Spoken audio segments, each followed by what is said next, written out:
I think that one of the things that we need to provide our people is the capacity to introduce some leisure into their lives.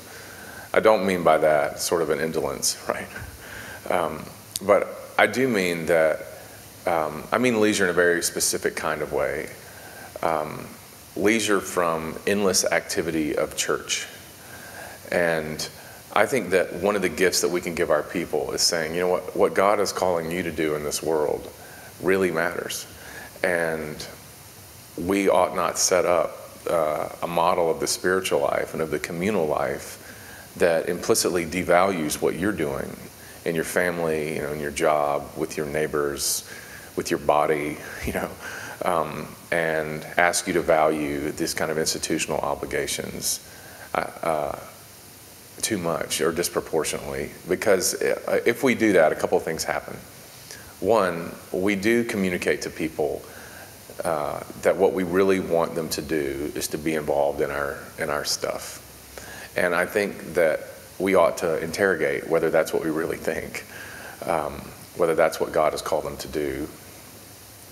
Also, just a matter of practicality, we inhibit their ability to do some of the very things that we're actually asking them to do, which are to call their neighbors and to devote themselves to their vocations, whether that's parenting or a student or any other number of things that God gives people the calling to do. And then I think what we do is we actually rob our people of the only space that I know of where real creative, deliberative thought can happen. Because if they're running from one Bible study, one study group, reading one study guide after another, they can't stop long enough to think, what do I think about this? And how could I apply this? And how might I actually translate this into my life? Because what I think is the most creative and beautiful applications of the theology that we teach to our people are not things that we necessarily put in bullet points. It's the things that they think of around their dinner tables and in discussion with their friends or on walks by themselves at night when they're thinking about these things. And I think we ought to give them the space to do that, I've learned some of this from my wife, who insisted that our children have quiet space every day. And so we would say, all right, here's what we're gonna do.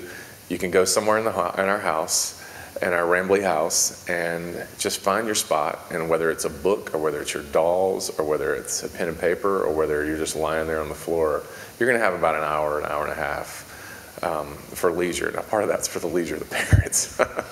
But part of that also was really for the formation of the children, because they developed creativity. They developed ways of looking at the world and insights that they would then bring back to the table together that I would never have thought of, that I couldn't teach them.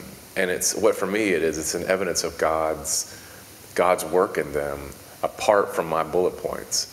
And that's the good stuff, And so I think that only happens in the context of leisure, where you trust the bonds of family enough, or the bonds of church enough, to essentially give people the space that they need to be what they are and to live as God's called them to live in the world. I think leisure, it's a great gift to give.